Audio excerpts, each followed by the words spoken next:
What's up guys? Today we're going to take a look at the 77W Swallowtail mod from Sigelei. We only have 2 of the 3 finish options today to show you, but I still wanted to show them off because I'm pretty excited about them. They're pretty cool. Up front we have the splatter design. This one's a blue and green. It's got a nice texture to it. It's not flat even though it may appear to be. It has a little bit of a texture where the paint is, but the stuff holds up really well. I haven't seen any chips or anything to that effect. They're really, really nice for what they are. And then the one in the back here is a full just stabilized resin box, which is all just the plastic and the shiny goodness that they put in the stabilized stabwood boxes that you typically see. I really like this finish. It's really cool and really unique to see something like this from Sigelei. This is really, really out of their comfort zone. It's pretty neat. I want to show these guys off in a little bit more detail, so we're going to get down to the individual specs of the box. This box is going to be laid out pretty similarly to, if you saw our last video, the Evija 66W mod. It has a single battery input on the bottom with the same little metal cap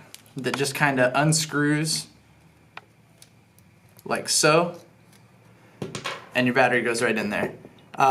Now, this style has been getting a lot more popular. I've seen a lot of the more high-end mods using this type of battery sled, and personally, I don't really see anything wrong with it, aside from, again, like the last review, if you saw it, we talked a little bit about the vent holes in the bottom and how if you were to have a battery vent issue, you wouldn't be able to get your fingers in there to unscrew it as the battery's venting, because it's just going to burn you. Again, I'm just going to reiterate, I think it'd be really smart for Sigelei to incorporate some kind of key or device that you could stick onto the side and unscrew it without putting your hand in the way of the actual venting. However, that being said, Sigelei's gotten a little bit smarter about how they work with the batteries that are on the market.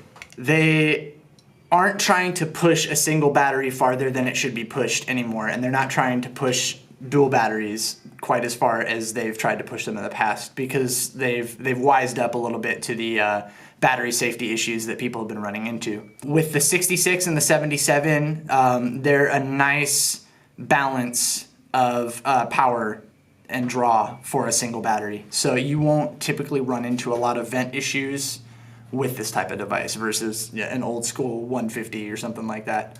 Let's get into the chip. The internals are going to be very similar to the Evija as well. It only goes up to 77 watts in power mode, but that's perfectly fine. 77 watts is a really, really nice vape, and I feel like these newer systems are hitting a little heavier and a little harder at 77 watts than the previous Sigelei mods that have been released.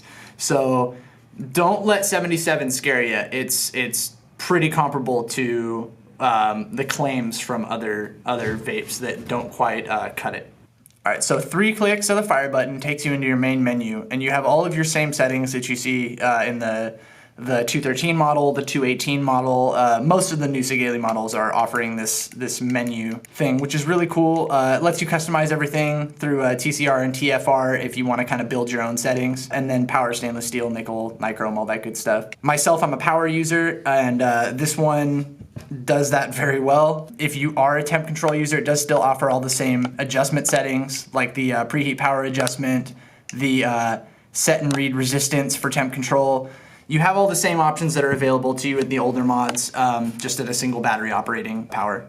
So it's very versatile, and it's very, very nice for what it is, and it's compact. It's a real fits in the hand well mod. It's almost like a tube mod too, with this kind of curvature that it has to it. It's not the same as your typical box, but it's really nice. Another note that I've noticed while using it is this thing really doesn't heat up very much, because you're not using that real thin metal for the box material. It does stay cool in the hand even when you're operating it pretty heavy, so it's pretty nice. Now that I've run you guys through the specs a little bit, I'm gonna show you how this thing performs. I've got my Moonshot tank on here with a macro build at about 0.42. Real simple, just my comfortable all day vape build. Nothing crazy competition, but check it out.